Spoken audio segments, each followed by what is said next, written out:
Dear students, आज की इस वीडियो में हम डिस्कस करने जा रहे हैं मेथड्स ऑफ कैलकुलेटिंग डेप्रीशिएशन। बच्चों, जब हम डेप्रीशिएशन एसेट पे कैलकुलेट करते हैं, डेप्रीशिएशन कैलकुलेट करने के दो रिकॉग्नाइज्ड मेथड हैं। एक मेथड का नाम है एसएलएम और दूसरे मेथड का नाम है WDV. SLM stands for straight line method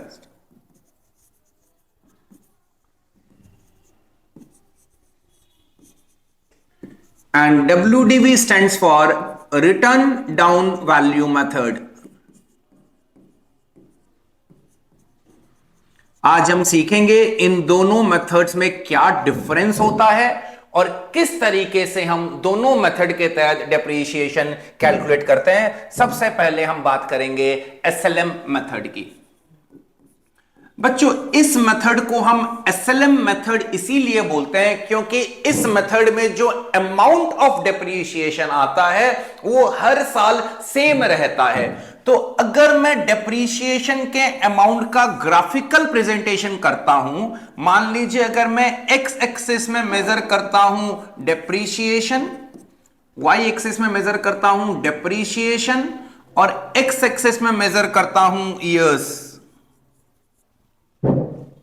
तो जैसे जैसे मान लीजिए फर्स्ट ईयर में मेरा डेप्रीशिएशन है 10,000, तो एसएलएम मेथड में मेरा सेकेंड ईयर का डेप्रीशिएशन भी 10,000 आएगा, मेरा थर्ड ईयर का डेप्रीशिएशन भी 10,000 आएगा, फोर्थ ईयर का डेप्रीशिएशन भी 10,000 आएगा।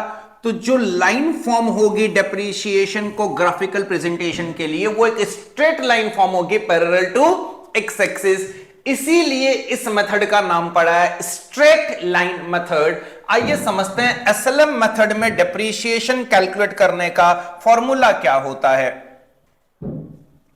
अगर मैं एसएलएम मेथड में डेप्रीशिएशन कैलकुलेट कर रहा हूं तो डेप्रीशिएशन पर ईयर मतलब डेप्रीशिएशन पर एनम का फॉर्मूला होता है actual cost minus scrap value divided bye estimated life of asset. आइए हम इस पूरे फॉर्मूला को डिटेल में एनालिसिस करते हुए समझते हैं। लेट से हमने एक मशीन खरीदा है और हमने इस मशीन को खरीदा है 5 लाख रुपए में और हमें लगता है कि इस मशीन की जो लाइफ है वो 10 साल है, मतलब 10 साल तक ये मशीन चलेगी और 10 साल के बाद जब ये मशीन यूजलेस हो जाएगी और हम इसे एज स्क्रैप सेल करेंगे तो इसका जो स्क्रैप वैल्यू का रियलाइजेशन होगा वो वैल्यू लेट से आता है आपका 40,000 रुपया। तो इस फॉर्मूला को हम अगर समझने का प्रयास करें तो ये फॉर्मूला क्या बोलता है, डेप्रीशिएशन का कैलकुलेशन कैसे होगा। डेप्रीशिएशन का कैलकुलेशन होगा depreciation is equals to actual cost minus scrap value divided by life of the machine, which comes to 4,60,000 divided by 10, which comes to rupees 46,000 per year। बहुत आसानी से इसको हम समझ सकते हैं। हमने मशीन को खरीदा है 5 लाख रुपए में, 10 साल यूज करने के बाद इस मशीन से 40,000 रुपया उठ जाएगा। तो बच्चों, अगर 5 लाख में से 40 उठ जाएगा तो हमने कितने वैल्यू की मशीन कंज्यूम कर ली? सर, हमने 4,60,000 की मशीन कंज्यूम कर ली। कितने सालों में ये 4,60,000 का कंजम्पशन आपने किया है? सर, 10 सालों में। तो what is the consumption per year? Sir, rupees 46,000। तो formula is very logical, it's a very simple formula. Formula बोलता है कि हम कैसे निकालेंगे डेप्रीशिएशन। फॉर्मूला बोलता है हम मशीन का एक्चुअल कॉस्ट ले लेंगे, एक्चुअल कॉस्ट से हम सेल्वेज वैल्यू को माइनस करेंगे और उसके बाद उसको हम डिवाइड कर देंगे estimated useful life of the asset से, हमें मिल जाएगा डेप्रीशिएशन। तो डिप्रीशिएशन निकालने के लिए हमें सबसे पहले क्वेश्चन में 3 इंफॉर्मेशन को ढूंढना पड़ेगा। पहली इंफॉर्मेशन एक्चुअल कॉस्ट, दूसरी इंफॉर्मेशन स्क्रैप वैल्यू, तीसरी इंफॉर्मेशन एस्टिमेटेड लाइफ। आइए इसको थोड़ा फर्दर डिटेल में इलाबोरेट करके समझते हैं। बच्चों, what is the actual cost? मैं बहुत सरल भाषा में आपको एक लाइन में समझा रहा हूं एक्चुअल कॉस्ट कैसे निकालना। आप एक लाइन खाली ये ध्यान रखना। मैं बोलता हूं जब तक एसेट, आई रिपीट, जब तक एसेट यूजिंग कंडीशन में ना आ जाए, जब तक एसेट यूजिंग कंडीशन में ना आ जाए और उस लोकेशन में ना आ जाए जहां पे एसेट को यूज होना है, तब तक का सारा खर्चा एसेट के कॉस्ट में ऐड होगा। तो एक्चुअल कॉस्ट में केवल परचेज प्राइस नहीं होता है। फॉर एग्जांपल समझ लीजिए मैं सिलीगुड़ी में रहता हूं और मैं मशीन लेने के लिए चला गया गुजरात, और गुजरात के डीलर से मैंने मशीन खरीदी। उसने मुझे बताया कि सर मशीन की कीमत है 4 लाख रुपए की। ठीक है, तो वो तो 4 लाख रुपए लेके मुझे मशीन कहां डिलीवर कर देगा? गुजरात में डिलीवर कर देगा। अब मेरे को उसको यहां पे लाना पड़ेगा सिलीगुड़ी, मेरा कैरेज इनवर्ड लगेगा, ट्रांसपोर्टेशन का खर्चा लगेगा। लेट से मैंने ट्रांसपोर्ट का खर्चा मेरा लग गया 50,000 रुपया। मेरा ट्रांजिट इंश्योरेंस लगेगा रास्ते में सेफ्टी के लिए। यस सर, मान लीजिए मेरा ट्रांजिट इंश्योरेंस लग गया 20,000 रुपए का। और मान लो मेरा 30,000 रुपए का खर्चा और लग गया। क्या चीज के लिए? लोडिंग का खर्चा, अनलोडिंग का खर्चा, erection, installation of the machinery, इन चीजों में मेरा खर्चा लग गया 30,000। बच्चों, ये सारा का सारा कॉस्ट जोड़ के निकलेगा एक्चुअल कॉस्ट। मतलब एक्चुअल कॉस्ट में क्या क्या आ रहा है? सर एक्चुअल कॉस्ट में केवल purchase price of the machine नहीं आ रहा है, मशीन का ट्रांसपोर्टेशन का खर्चा, मशीन का ट्रांजिट इंश्योरेंस का खर्चा, मशीन का लोडिंग, अनलोडिंग, इरेक्शन, इंस्टॉलेशन। हमें मशीन ला के अपने प्रीमियस में इंस्टॉल करवाना पड़ेगा, उसको इरेक्ट करना पड़ेगा। ये सारा का सारा खर्चा मशीन के कॉस्ट में ऐड होगा। इस टोटल कॉस्ट को we term as actual cost. मतलब इस एग्जांपल में हमारा एक्चुअल कॉस्ट कितना आएगा? इस एग्जांपल में हमारा एक्चुअल कॉस्ट आएगा 5 लाख रुपए का। हमारा दूसरा रिक्वायरमेंट है स्क्रैप वैल्यू। बच्चों, स्क्रैप वैल्यू मतलब that realisable value which we get from the asset at the end of its useful life. Scrap value को we also call salvage value. It is also known as residual value. It is also known as terminal value. Terminal value मतलब जब asset terminate हो जाएगा, इसका useful life खत्म हो जाएगा, तो what can we realize from the asset, that is known as scrap value. बच्चों, जब हम स्क्रैप वैल्यू लेंगे, हम नेट स्क्रैप वैल्यू लेंगे। क्या बोलना चाहता हूं? मानो machine eight the end of the useful life 20,000 में बिक जाएगी, लेकिन इसको डिस्पोज करने के लिए 1,000 रुपए का खर्चा लगेगा। तो हम क्या मानेंगे? हमारा नेट स्क्रैप वैल्यू कितना आएगा? 19,000। जैसे परचेज करते समय हम खर्चे को कॉस्ट में ऐड कर देते हैं, सेल करते समय अगर कोई एक्सपेंसेस लगेगा तो उसको हम सेल वैल्यू से लेस कर देंगे। तीसरा ingredient estimated useful life of the asset. ये हमें एस्टिमेट करना पड़ेगा, फोरकास्ट करना पड़ेगा कि मशीन कितने सालों तक चलेगी। एक बार हमने ये तीनों इंग्रेडिएंट को रेडी कर लिया, we can calculate the depreciation under SLM method. और हमने पहले ही समझ लिया इसका नाम एसएलएम क्यों है, क्योंकि हर साल अमाउंट ऑफ डेप्रीशिएशन सेम रहेगा। अगर हम डेप्रीशिएशन का ग्राफिकल प्लॉटिंग अगर करें तो we will get a straight line parallel to X axis. आइए आगे मूव करते हैं और समझते हैं what is WDV method, written down value method. बच्चों, हमने देखा था कि एसएलएम मेथड में the amount of depreciation every year remains the same, क्योंकि बेस सेम था, बेस सेम था। WDV में हम क्या करने जा रहे हैं? जो डेप्रीशिएशन कैलकुलेट होगा वो एक्चुअल कॉस्ट, ओरिजिनल कॉस्ट पे कैलकुलेट नहीं होगा, रिटर्न डाउन वैल्यू पे होगा। इसको हम एक न्यूमेरिकल एग्जांपल से समझते हैं। मान लीजिए हमने एक मशीन 1 लाख रुपए की खरीदी। इसको समझने के लिए हम डिस्टिंक्शन करते हैं बिटवीन एसएलएम एंड WDV। अब मान लो एसएलएम मेथड में हमको रेट दे दिया गया है कि डेप्रीशिएशन का रेट 10% है। तो आज के दिन 0 ईयर में मैंने मशीन कितने में खरीदी? 1 लाख रुपए में।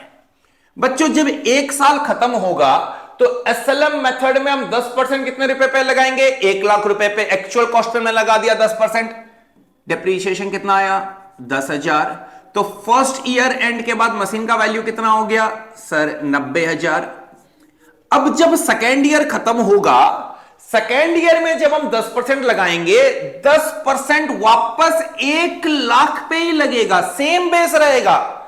फिर से डिप्रीशिएशन कितना आया सर? 10,000।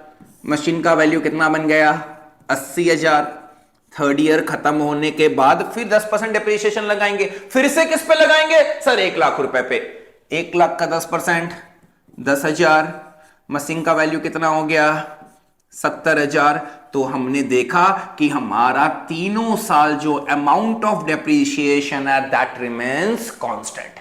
लेकिन अब अगर क्वेश्चन बोले कि आपको WDV मेथड के हिसाब से 10% डिप्रीशिएशन लगाना है, आइए समझते हैं। हमने मशीन खरीदी 1 लाख रुपए की। फर्स्ट ईयर में हम 10% किस पे लगाएंगे? 1 लाख रुपए पे लगाएंगे। डिप्रीशिएशन कितना आया? 10,000। मशीन का वैल्यू कितना हो गया? 90,000। हम ध्यान देंगे कि फर्स्ट ईयर में जो अमाउंट ऑफ डिप्रीशिएशन आता है वो एसएलएम और WDV मेथड में सेम रहता है, बिकॉज सेम अमाउंट पे we are calculating 10%, so the definitely the amount of depreciation will remain same. अब आप डिफरेंस ऑब्जर्व करिएगा। सेकेंड ईयर में जो 10% लगेगा वो लगेगा written down value, reduced value method भी बोलते हैं। अब 10,000 का डिप्रीशिएशन होने के बाद मशीन का रिटर्न डाउन वैल्यू कितना है? 90,000। मतलब सेकेंड ईयर का ओपनिंग बैलेंस कितना है? 90,000। सेकेंड ईयर का डिप्रीशिएशन 90,000 रुपए पे आएगा। 90,000 का 10% 9,000, तो मशीन का वैल्यू बन जाएगा 81,000 रुपीज। थर्ड ईयर का अब जो डिप्रीशिएशन आएगा 10%, वो कौन से वैल्यू पे आएगा? 81,000 रुपीज पे आएगा। 81,000 रुपीज का 10% 8100, वैल्यू बन गया आपका 72,900। अब आपका जो फोर्थ ईयर का डिप्रीशिएशन है वो कितने पे आएगा? वो आएगा आपका 72,900 पे। मतलब कि आप देखोगे कि जो डिप्रीशिएशन का अमाउंट है वो हर साल डिक्रीज होते जा रहा है। 10 से 9, 9 से 8100, 8100 से 7290। लेकिन यहां पे हम देख रहे थे फर्स्ट ईयर में भी डिप्रीशिएशन 10 था, सेकेंड ईयर में भी 10 था, थर्ड ईयर में भी 10 था, फोर्थ ईयर में भी डिप्रीशिएशन 10 ही रहेगा। तो अगर हम दोनों को ऑब्जर्व करें, straight line amount of depreciation every year remain same. Reducing balance method और written down value method, amount of depreciation keeps on reducing every year. This is a comparative analysis of both the methods. यहां से हमें समझ आ रहा है कि mainly calculation में कहां पे जाके डिफरेंस हो रहा है। एक चीज क्लियर है बच्चों, This method is very simple to understand and easy to calculate. अगर रेट दे दे तो सीधा एक्चुअल कॉस्ट पे रेट लगा देना है, the base will remain same. और रेट देने की जगह आपको अगर इंफॉर्मेशन दे दे जैसे कि actual cost, scrap value and estimated life, तो हम फॉर्मूला जानते हैं sir, depreciation per year is the actual cost minus estimated scrap value divided bye estimated life of the machine. WDV method में हमें वो एस्टिमेटेड लाइफ, सेल्वेज वैल्यू नहीं चाहिए, हमें डेप्रीशिएशन हमेशा परसेंटेज के टर्म्स में दिया हुआ रहेगा, और जो बेस है परसेंटेज कैलकुलेशन करने के लिए वो हर साल कम होता जाएगा, इसलिए डेप्रीशिएशन का अमाउंट भी कम होते जाएगा। मेन डिफरेंसेस अगर बात करें, दो सबसे important difference other than that कि this is easy to calculate, simple to understand, and this is a bit complicated, difficult to calculate. CBSE के बच्चों को डेप्रीशिएशन का WDV मेथड ज्यादा परेशान करता है क्योंकि आपके पास कैलकुलेटर नहीं होता है। ISC के बच्चे को फर्क नहीं पड़ता है कौन सा मेथड आया है, बिकॉज कैलकुलेशन करने के लिए आपके पास कैलकुलेटर है। इस डिफरेंस को छोड़ के अगर मेन डिफरेंस की बात करें तो क्या है, देखिएगा। स्ट्रेट लाइन मेथड में अगर मैं हर साल 10% डिप्रीशिएशन चार्ज कर रहा हूं तो आप ध्यान देना 10 साल के बाद मशीन का वैल्यू जीरो हो जाएगा, जीरो हो जाएगा। अगर मैंने 10-10 हजार करके 10 साल डिप्रीशिएशन चार्ज कर दिया, 10 साल में मशीन का वैल्यू जीरो। 10 साल एस्टिमेटेड लाइफ था। मान लीजिए अगर मैंने 11वें साल में मशीन यूज की, हम मशीन यूज कर रहे हैं, फिजिकली एसेट प्रेजेंट है हमारी फैक्ट्री में, लेकिन हमारी बैलेंस शीट में वो मशीन नहीं दिखेगा क्योंकि उसका बुक वैल्यू जीरो हो चुका है। WDV मेथड में डिप्रीशिएशन कम होते जाएगा, लेकिन ये परपेचुइटी तक चलेगा। इसका वैल्यू प्रैक्टिकली कभी भी जीरो नहीं हो सकता। एसेट का value it will keep on decreasing, it will become negligible, but it can never become zero. दूसरा सबसे इंपॉर्टेंट डिफरेंस जो आपको समझाने का प्रयास करूंगा वो आप समझने की कोशिश करना बच्चों। अगर हम एसेट रिलेटेड या मशीन रिलेटेड दो मेन खर्चों की बात करें तो वो मेन दो खर्चे क्या होते हैं सर? एक तो खर्चा होता है मशीन से रिलेटेड डिप्रीशिएशन का खर्चा, और दूसरा खर्चा रिपेयर एंड मेंटेनेंस का। दूसरा खर्चा रिपेयर एंड मेंटेनेंस का। अब बच्चों आप बताइए, रिपेयर एंड मेंटेनेंस का खर्चा इनिशियल ईयर में ज्यादा होता है या बाद में ज्यादा होता है? सर बाद में ज्यादा होता है। इनिशियल ईयर में रिपेयर एंड मेंटेनेंस का खर्चा कम होता है। फर्स्ट ईयर में तो जनरली होता ही नहीं है। अगर कंपनी ने हमें फ्री सर्विसिंग प्रोवाइड कर दिया 3 साल की, तो 3 साल तक तो हमारा रिपेयर मेंटेनेंस का खर्चा लगेगा ही नहीं। तो अब अगर मान लीजिए मैं 5 साल की बात करूं और मान लीजिए हमारी 5 लाख की मशीन है, 10% डेप्रीशिएशन है, तो SLM मेथड से हर साल का डेप्रीशिएशन हमारा आ गया 50,000। ये हो गया हमारा डेप्रीशिएशन का खर्चा। दूसरा खर्चा हमारा रिपेयर एंड मेंटेनेंस। मान लीजिए रिपेयर एंड मेंटेनेंस हमारा फर्स्ट ईयर में है 0, सेकेंड ईयर में है 10,000, थर्ड ईयर में है 20,000, फोर्थ ईयर में है 30,000 और फोर्थ ईयर में है 40,000। तो हमने SLM मेथड के तहत मशीन का जो टोटल कॉस्ट बियर किया है, जो हमारे प्रॉफिट एंड लॉस अकाउंट में मशीन रिलेटेड टोटल एक्सपेंस है, वो कितना है सर? फर्स्ट ईयर में है 50,000, सेकेंड ईयर में है 60,000, थर्ड ईयर में है 70,000, फोर्थ ईयर में है 80,000 और फिफ्थ ईयर में है 90,000। तो हम क्या ऑब्जर्व कर रहे हैं? हम ऑब्जर्व कर रहे हैं हमारा मशीन रिलेटेड खर्चा हर साल बढ़ते जा रहा है। मशीन हम पुरानी यूज कर रहे हैं और एक्सपेंसेस ज्यादा दे रहे हैं। Proper matching of expenses with the revenue नहीं हो रहा है। फिफ्थ ईयर 90,000 का कॉस्ट बियर कर रहा है, फर्स्ट ईयर 50,000 का कॉस्ट बियर कर रहा है। लेकिन यही अगर हम WDV मेथड फॉलो करें तो आप देखेंगे क्या हो रहा है यहां पे। डेप्रीशिएशन, मान लीजिए हमारा डेप्रीशिएशन फर्स्ट ईयर का 50,000 है। हम जानते हैं डेप्रीशिएशन कम होते जाएगा। लेट से 10-10 हजार से हम डेप्रीशिएशन को माइनस कर देते हैं। लेट से ये एग्जैक्टली इसी प्रोपोर्शन में नहीं होगा। एक थियोरिटिकल अंडरस्टैंडिंग बनाने के लिए हमने एग्जांपल ले लिया। रिपेयर एंड मेंटेनेंस मान लीजिए फर्स्ट ईयर में 0, सेकेंड ईयर में 10, थर्ड ईयर में 20, फोर्थ ईयर में 30 और फिफ्थ ईयर में 40। यहां पे क्या हो रहा था? डेप्रीशिएशन का amount was constant and repair and maintenance was increasing. तो अगर मैं कांस्टेंट अमाउंट में एक इंक्रीजिंग अमाउंट ऐड करूंगा तो हमारा टोटल कॉस्ट क्या हो रहा था? इंक्रीज हो रहा था।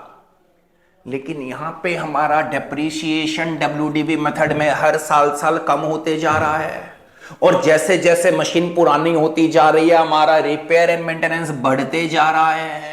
तो एक कॉस्ट डिक्रीज हो रहा है, दूसरा कॉस्ट इंक्रीज हो रहा है। तो कहीं ना कहीं हमारा टोटल कॉस्ट बैलेंस हो जा रहा है। अब देखिए हमारा हर साल का टोटल कॉस्ट कितना आ गया? 50,000। तो ये ज्यादा बेटर अप्रोच है या ये ज्यादा बेटर अप्रोच है? सर ये ज्यादा बेटर अप्रोच है। सिंस की जैसे जैसे हम एसेट को यूज करते जाते हैं रिपेयर एंड मेंटेनेंस का कॉस्ट बढ़ता जाता है। अगर डेप्रिसिएशन का कॉस्ट घटते जाए तो one is increasing another is decreasing, तो टोटल कॉस्ट कहीं ना कहीं बैलेंस हो जाएगा। एग्जैक्टली हर साल 50 आएगा मैं ये नहीं बोल रहा हूं, this is a hypothetical example, but कहीं ना कहीं दोनों इंक्रीज डिक्रीज एक दूसरे को ऑफसेट करके हमारा टोटल कॉस्ट बैलेंस हो जाएगा। इसलिए कभी कभी ये बोला जाता है कि WDV method is more logical, क्योंकि ये टोटल कॉस्ट को बैलेंस करता है और यहां पे मशीन का वैल्यू कभी भी जीरो नहीं हो सकता है। SLM में मशीन का वैल्यू जीरो हो सकता है। तो बच्चों आज हमने जो दो मेथड डिस्कस किए हैं SLM एंड WDV, मैं फिर से बोल दे रहा हूं, these are the two methods of calculating depreciation. हमने अकाउंटिंग ऑफ डेप्रिसिएशन के बारे में कोई भी बात नहीं की है। मैं जल्दी एक वीडियो बनाऊंगा in relation to the topic accounting for depreciation, जहां पे हम फिर से पढ़ेंगे कि अकाउंटिंग के भी दो मेथड होते हैं। एक method where we charge depreciation to the asset account, another method where we charge depreciation to provision for depreciation account. That's it for today. Thank you children. Have a good day.